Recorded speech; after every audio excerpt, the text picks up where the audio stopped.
Hello there. Welcome to episode 6 from series 2 of the How Uncivilized Podcast.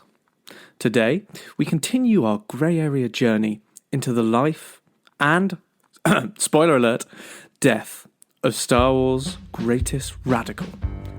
Yes, bring on the sword.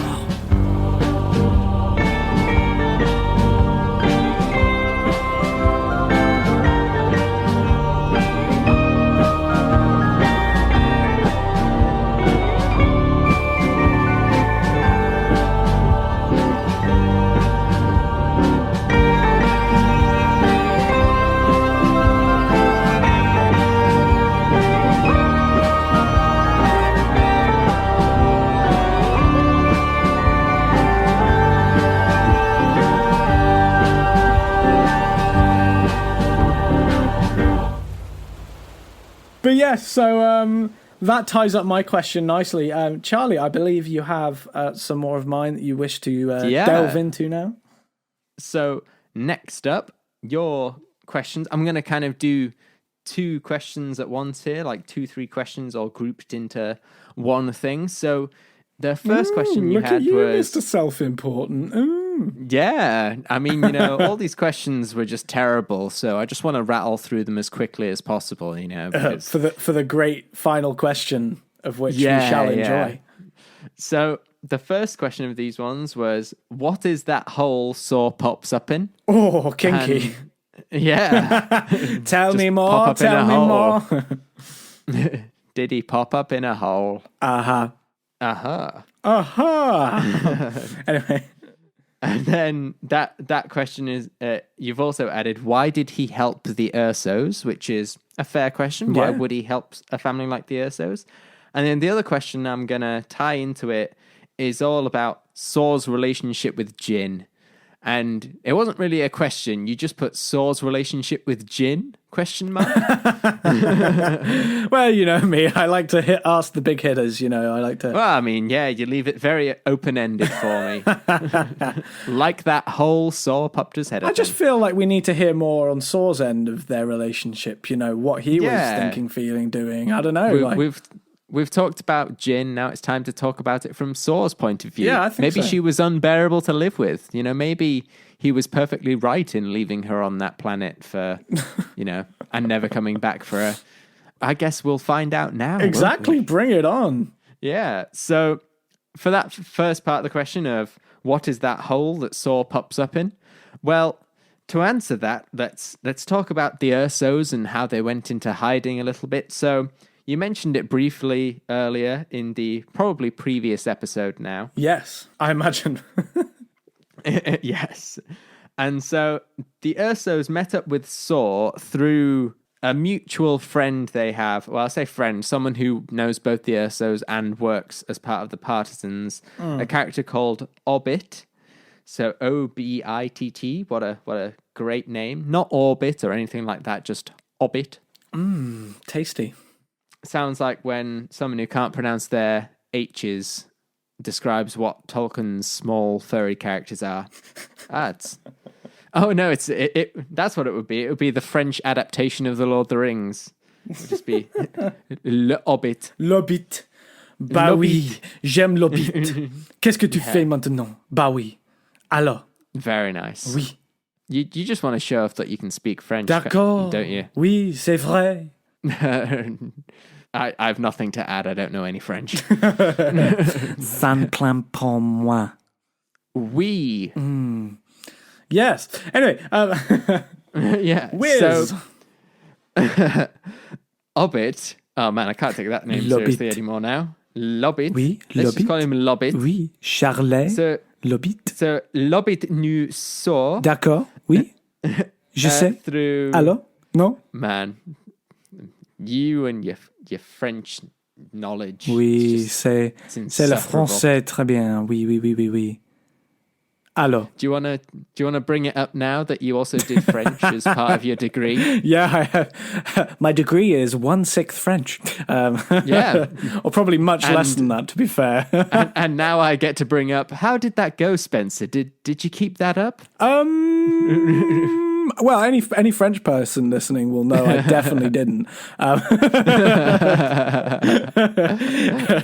If you get a good accent and know a good few words, you sound fluent. Yeah. The key to any language is knowing a few set phrases and just saying them over and over. Exactement, Charles. Yeah. Oui. Goodbye there. Au revoir, là. Very nice. Merci.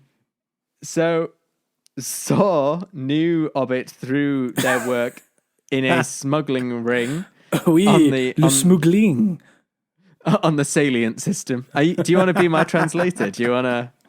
No, it's already difficult enough to hear us on this podcast. Like, last thing we need is like 2 lines of chatter. You dub over everything I say in French, and I'll dub over everything you say in Welsh. In Welsh, yeah, sure. Let's go for that. And so, Obitt. Oh man, it's ruined for me forever now. Lobby. Oh man. It's at that point where we're about an hour into our recording session and everything breaks down into chaos. Yeah, sorry about that. It's the usual time. If you look at the second episode of most episode pairings and you go like 15 minutes in, you'll hear us lose it. Yeah. Just lose yourself in the music, the moment. The music, the you moment. own it. Bah oui, la musique, la moment. Man. If only you actually knew how to speak proper French, and then this would be so much more interesting. We could do a French language podcast. Yeah, we could. So far, it would just consist of me going, yes, what do you do? Where do you live? Oh, man. Anyway, Lobbit. Bah oui. Yeah. Oui. He had known the Ursos L'Urso. since Jin's birth. Oh, God. It's going to be about 4 hours long, this podcast. If we're lucky. Yeah. Yeah. It'd be great to fill that time. Yeah, he'd known the Urso since Jin's birth. And they didn't go straight to Saw for help. They went to Obitt. I'm just going to stop saying his name. They went to him for help, and he suggested Saw Gerrera to them. And the thing is, the character whose name I'm not saying, he was actually quite close with Krennic, and he thought that if he helped the Ursos escape, Krennic would be able to guess that he helped them and would question him and be able to find their location from him. So he was like, I will consult with my friend Saw, and he will help you instead of me. Is that how eventually Krennic found them then? I'm not sure, because character whose name I'm not saying genuinely didn't know where they were. Oh, okay. So it was Saw that sorted out all the location stuff, and he just contacted them with Saw. So basically, all Krennic knew was that Saw helped them out, basically. Yeah. Yeah, and so that's why it took so long for him to find them, or at least a good few years for him to find them, that his key suspect of who would help them escape didn't actually help them escape. Oh, okay. Yeah. Nice. Yes. So Saw was able to smuggle the Ursos off Coruscant and take them to the planet of Lamu, which we've mentioned in every episode so far, so may as well keep it up from here. Exactly. So the actual homestead, that was already there, but the cave where they were going to hide in, that was actually built by the Ursos. The cave which Saw eventually They built a cave? His head in. Do you mean they dug it, or they just found it? I mean, they probably found the cave and built an actual hidey hole in the cave. Yeah. Or maybe they did dig the hole as well, because if you think about it in terms of the layout of the cave, it was kind of on the ground, so it was like a rock covering, so maybe they did dig the hole themselves as well. Yeah, it could be, couldn't it? Very bizarre, though. Yeah. Oh, cool. But anyway, that was their hidey hole for if Krennic ever came. The plan would be that Galen would go off with Krennic and Lyra and Jin would hide in the hole. But of course that didn't happen, because Lyra decided to be a hero and ended up dead. So congrats, that worked really well. Well done, you idiot. Yeah.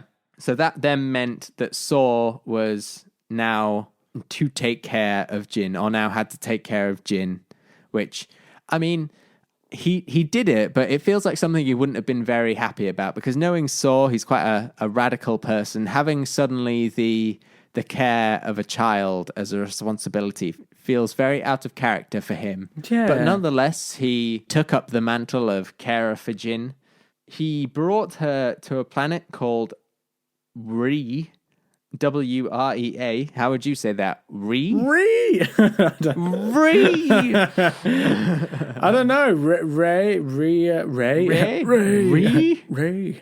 I don't. Yeah, I assume Ree. Yeah, Ree sounds fine. And this planet called Ree was where he had an outpost which he used as a base of operations. He was at first reluctant to train Jin in like survival and stuff, but she begged him, and he was finally like, okay, I'll teach you how to do everything. It's quite funny. It was like, teach me this. No, teach me this. No, teach me this. Well, I may as well teach you everything I know. Fine, I'll become your mentor and teach you everything that I've accumulated in my years of fighting against the Empire. Yeah. So he trained her in blaster and hand-to-hand combat, as well as a few useful tech tips which would allow her to become part of the partisans, really, or go on missions with them. So, sorry, quickly, just you mentioned he had an outpost on the planet. So was he spread over many planets then? I think he kind of had a few places that he would have people and allies, but for the most part, he would stay on one place. It was only in case that place was discovered, he would then move to another place. So he'd have a few like backup areas or something, like safe houses or something. Yeah, essentially, always have a backup plan. And Saw Gerrera feels like a man with a backup plan. Yeah, certainly is. The man with the plan of backing up and chopping. Yeah. So Jin actually worked as a kind of code replicator for the partisans, which is kind of an important job, because if you can replicate code and stuff, it means you can break into places, because doors in this universe require codes. Yes, so they do. Yes. And if you think back to all the way back in the Jin episode, I said I would talk more about the missions she went on with Saw Gerrera in a later episode. Ooh, well, do tell. Strap in, because that time is now. Very nice.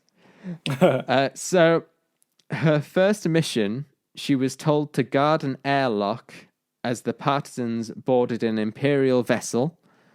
But she didn't really do a very good job of this, because when confronted by an Imperial officer, Jin was actually reluctant to shoot him, which kind of suits her character quite well. Yeah, she is quite...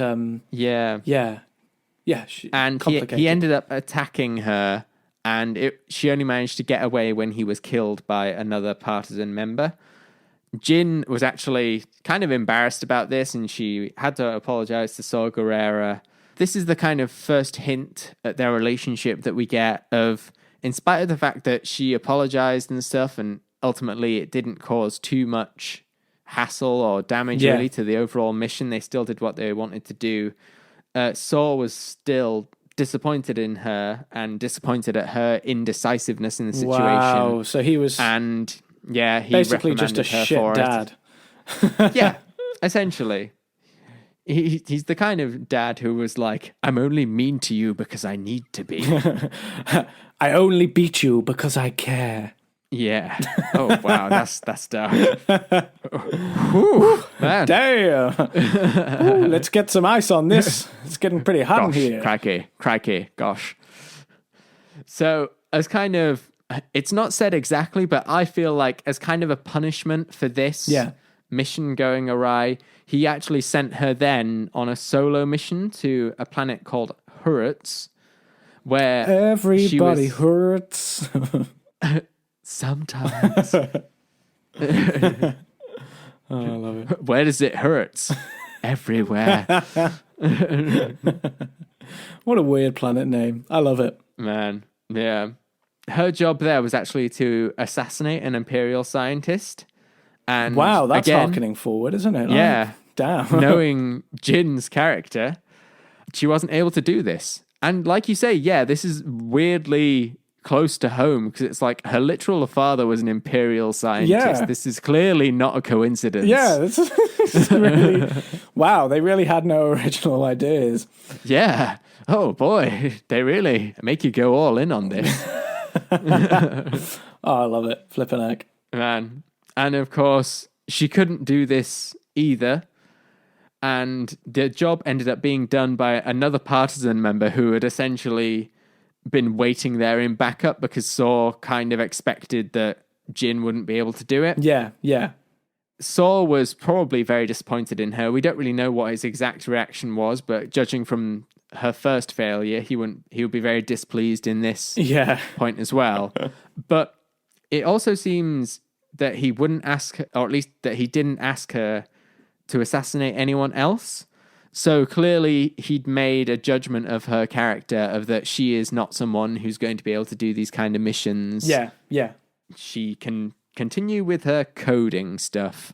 And it also kind of shows that even though we say, oh, he'd do anything for the cause, even killing Jin, it clearly shows that he has some kind of affection for her because instead of just being like, get out, you're no use to me, he did keep her around. Yeah. He obviously, like you say, had some kind of feeling towards her in terms of like, I don't know, like almost fatherly.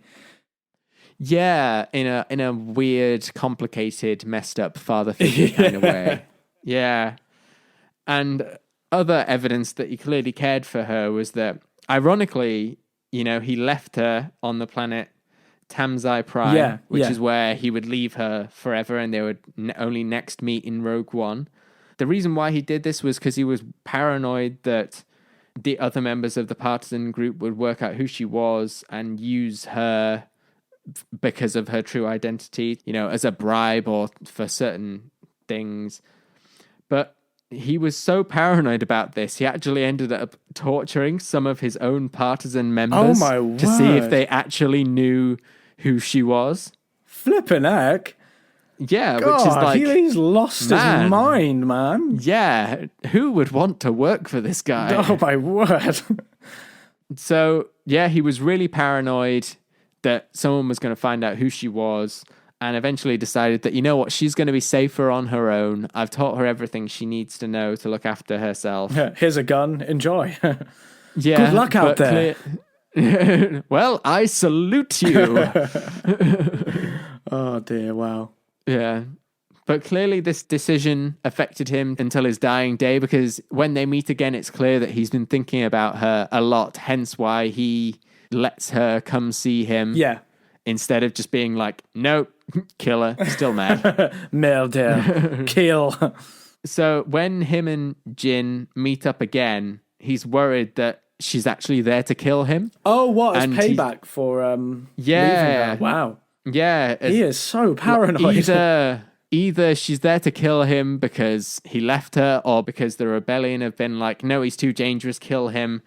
And, this upsets him quite a lot because he does think of her with affection and he does think of her as someone who, like, everything I've done for you and you just kill me. Exactly. Like a dog, like putting down your favorite dog when it's got rabies. Jin, how could you?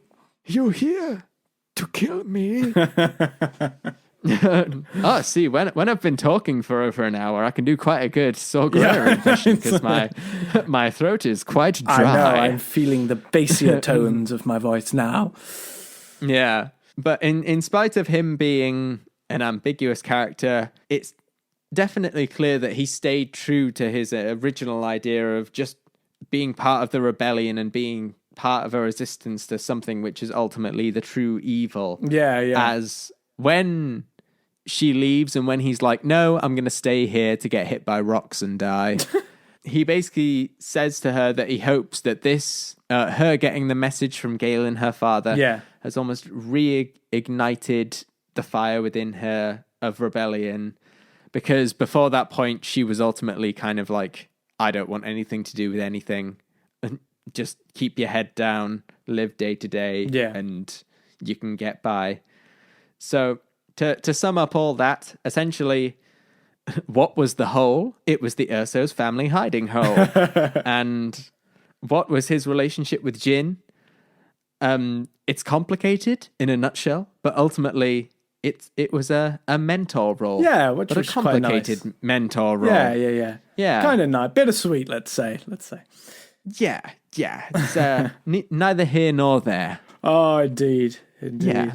Clearly cared for her, but not enough to be an actual father figure. Oh, dear. Yeah. No, he wasn't paying for any kind of schooling. Let's just say that. But yeah, so is that you all wrapped up there, Charles? Yeah, that brings me to a close on your questions for me. Cool. So do you want to crack on with my next question for you? Yeah. So I'm going to do a couple as well, just to match you on the ballsiness. I see your 2 questions and raise you another 2 questions. Yes, I'm calling your bluff. This is now poker session. Yeah, so the questions you asked me are, what is Saw using the kyber crystals for? Is it purely so the Emperor doesn't have them? And then the other question was, who are the partisans? So I'll answer the question I'll answer them pretty quickly. They're pretty simple questions to answer, thankfully.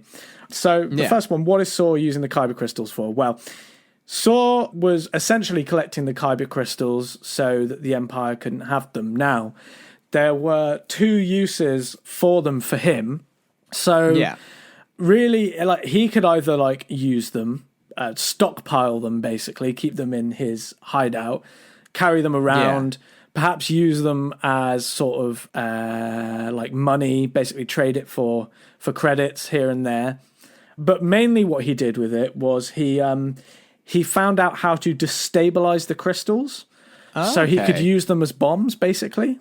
That's pretty cool. So actually, in one occurrence, he was able to destabilize a big crystal and blow up a whole Star Destroyer with it. Oh, wow. Yeah. That's a bit overkill. Yeah, exactly. So, I mean... Come on, Saw. Someone could have got hurt. I think his real goal with the crystals was so that the Empire couldn't have them.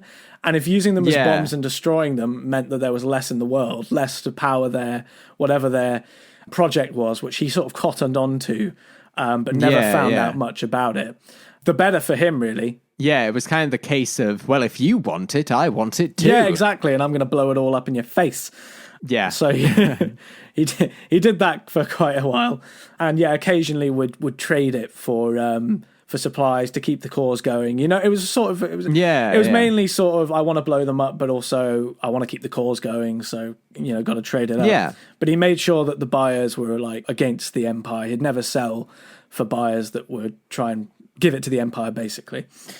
Yeah. And okay, so that's that question answered, really. Nice and easy. Yeah, nice and simple. And then question 4, who are the partisans? Well, the partisans, harkening back to what I said earlier on Saw and the group that he founded during... It sounds like a 1980s, rock band. Yeah, exactly. Yeah. Soft rock, though, nothing heavy. No, definitely not heavy rock. These guys were... The kind of CD you could put on for a car journey. Exactly. Yeah. He's gone 2,000 light years. The partisans were formed on Onderon when Saw wanted to get a group together to basically defend Onderon and attack the separatist movement that was within Onderon. So he fought in the Onderon Civil War with them. They're all the rebel fighters that go with him. So they're also known as Saw Gerrera's militia or Saw Gerrera's rebels, and they followed him wherever he went. Saw recruited more and more members to his cause, with nearly all of them sticking with him as he got more radical. So actually these people were already of a similar vein as him. They wanted to be more radical. Some of them didn't stick around. Some of them went to the rebellion, but most of them stayed. They liked him. They found his leadership to just be inspiring because he was so, he knew exactly what he wanted to do. He never hesitated.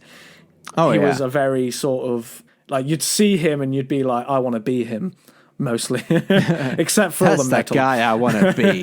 In sort of in his moral stance rather than his metallic get-up. Physical stance. Or lack of physical stance because, he can't stand up on his own. He's got nothing left, governor. But so... you ain't got no legs, Saw Gerrera. I have the best legs. But yeah... Saw Gerrera, your legs. But yeah, so that pretty much. It's a new titanium alloy. I could quote the whole film. I didn't know I could, but apparently I can. Go ahead.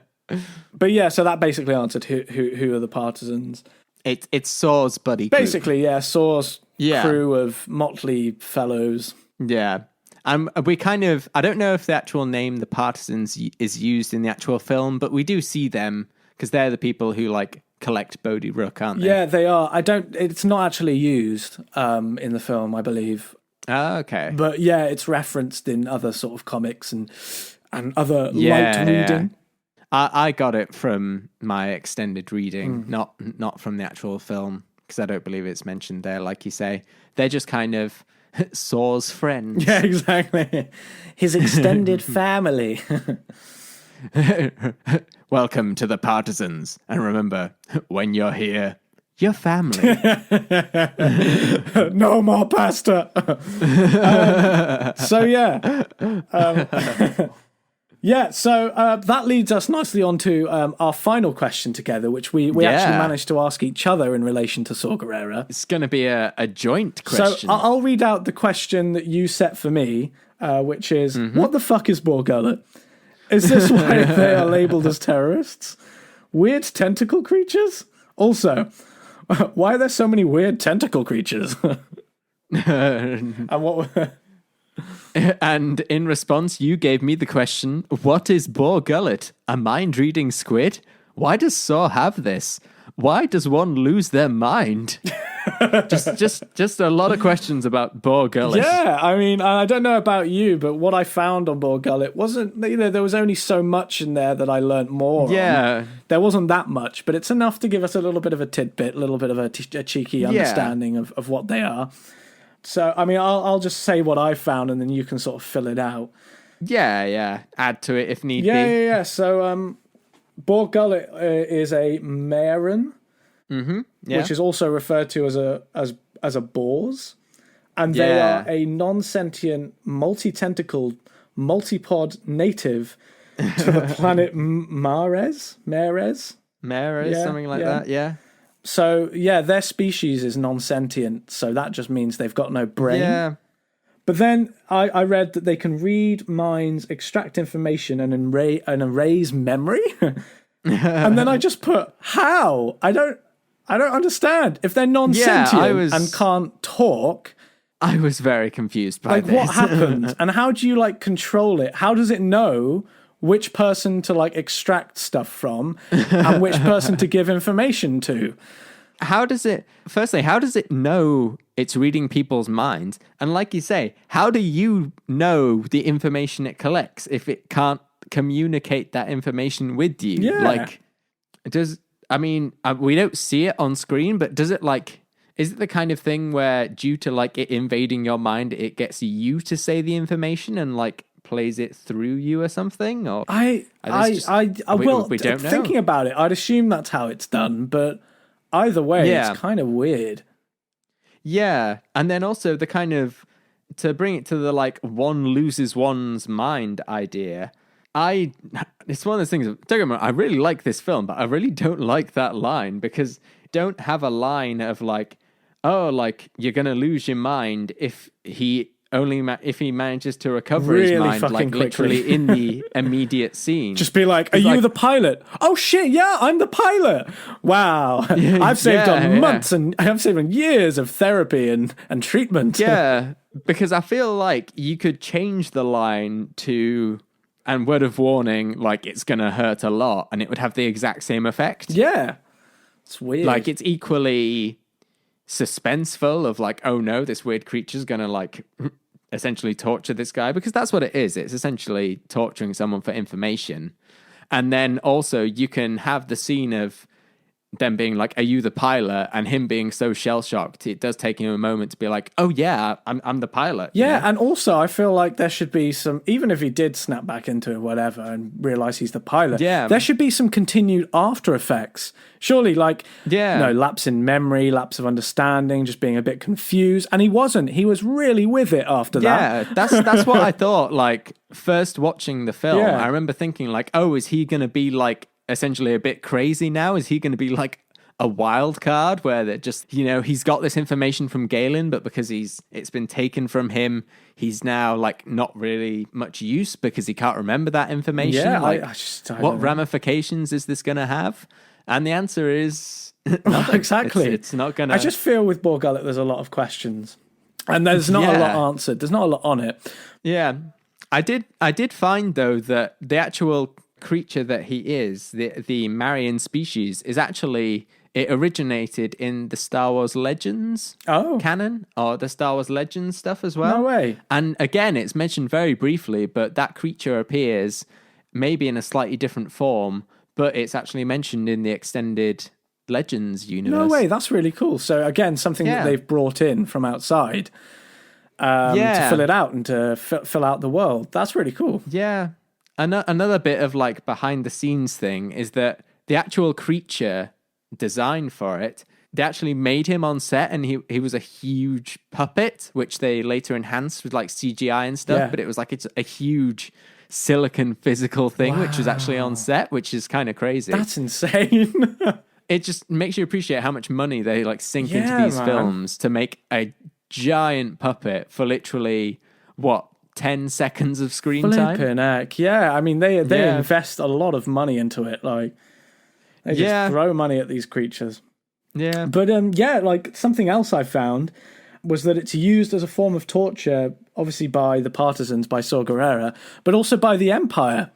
So the Empire has 3 of them, and they deep freeze them, and then and then when they want to get information from someone, they defrost it. I just stick him in the microwave on defrost. Exactly. Just defrost that Bor Gullet and still cold in the middle. Oh dear. Oh man. Which I just found hilarious. Yeah. That I guess you could say is another kind of eerie similarity between Saw Gerrera and his methods and the Empire. Like, it's another thing of you don't see the rebellion using this, but you see the Empire doing it, and he also does crosses that barrier to also use those Empire tactics. Well, yeah, I mean, it does. He is very blurred, but again, that makes him more interesting. That's why we love exactly. him. But I also wrote down this quote by an Imperial, was it like torture officer? And it's hello. Yeah. Hello, I'm Charlie. I'm officer of torture at Star Wars base. Yeah. It's good to meet your acquaintance. These are the cattle prods. We use these for no. That's yes, my children are well. So the quote is, "That's why everyone gives in to a bore, not to make the pain stop, but so there's something left of you afterwards." Ooh, that's dark. Yeah, so I mean, maybe again with that quote, it could be to do with Bodhi. Maybe he gave in quite quickly because he knew that he needed to give the information up anyway, so it didn't really matter. Yeah, and therefore he wasn't as effective as affected. So Saw Gerrera's threat, it makes one maybe lose their mind, was a true threat, but he wasn't with it long enough to make any kind of substantial mental difference, except for like forgetting who you were temporarily. That's a good point. Yeah, so that's a cool theory.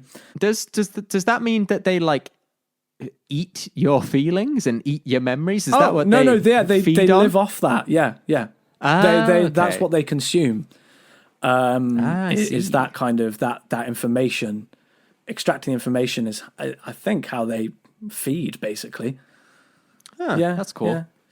Yeah. But yeah, and then that loops me round to my final bit of information on these creatures, which is when I first searched it up, it was really traumatic because right at the top of the page, I started reading it. I only realised once I'd read the whole thing and had a look at the link. But you know when you search up and you get the first result and it's sort of highlighted a bit and you read it a bit? Well, it turned out it was fan fiction. Oh no. But it was like, oh my word, it was incredibly disgusting fan fiction of Bor Gullet being sexual towards Jin, and then Saw Gerrera liking it. No, the internet is terrible. To be fair, I haven't that's enough internet for you, Spencer. I know. To be fair, I'm not even telling you the full story. Because the actual actual quote from the website is just filth. It's awful. I am scarred. The internet is scary. Stay away. Oh, man. Oh, Some people. Good grief. I know. Oh, but anyway, with that all talked about, that kind of brings us nicely to a close there for this week. Yeah. For these last few episodes. I can't believe we're going to end it on that. Oh yeah, I think it's a good end as any, really. I mean, we're talking about weird tentacle creatures. I guess it had to go there at some point. It had to happen. It had to happen. I still don't know why there was this weird obsession with the new Star Wars films, especially 7 and Rogue One, of having weird tentacle creatures in them. I know. It's so weird. As far as I can tell, the only tentacle creature before that was, of course, like the Sarlacc pit. Yeah. And I guess, do they just want to homage the fact that there was another creature with tentacles in Star Wars? Because if you turn to someone and say, what was your favorite bit about Star Wars that you'd like to see in future films? I feel like no one, or most people, maybe the internet might disagree, would say the tentacles. Give the me more tentacle slimy monster in the tentacles. Sarlacc pit. Yes, the Sarlacc pit, but slimy. Give me more booby dinosaurs. Give me a booby tentacle dinosaur.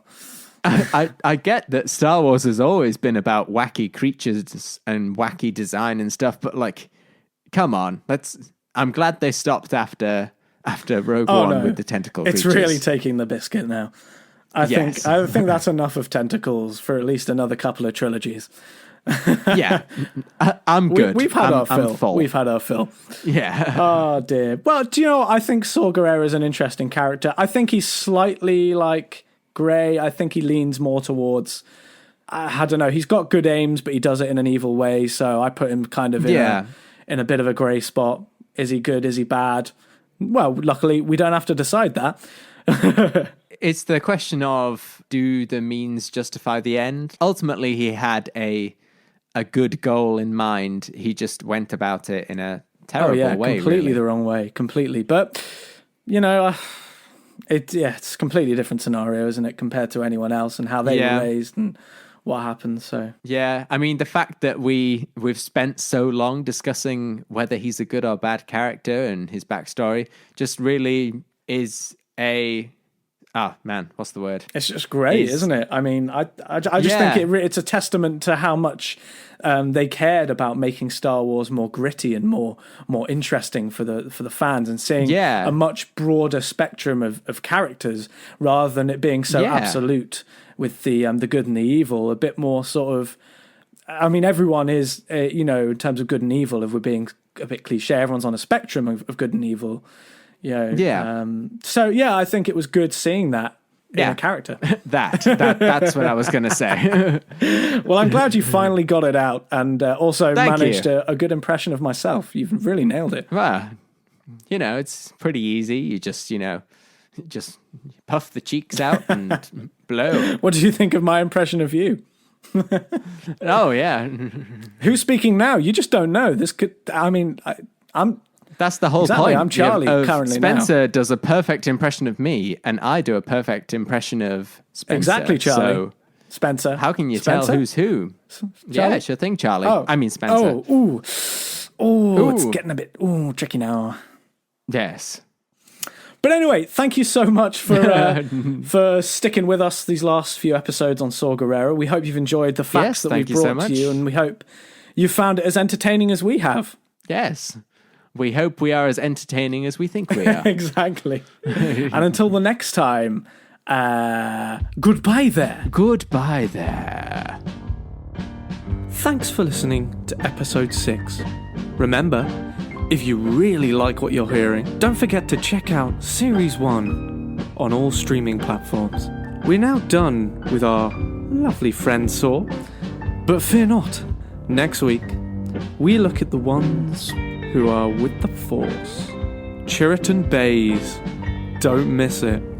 You can find us on Facebook, Twitter, and Reddit if you're looking for media of the social variety. You can get in contact with us via any of these platforms.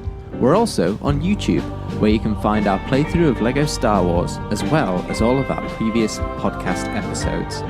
The How Uncivilized Podcast was produced, created, and edited by Charlie Le Obitt Feasby, and Spencer, it's pronounced Lobit Lawrence.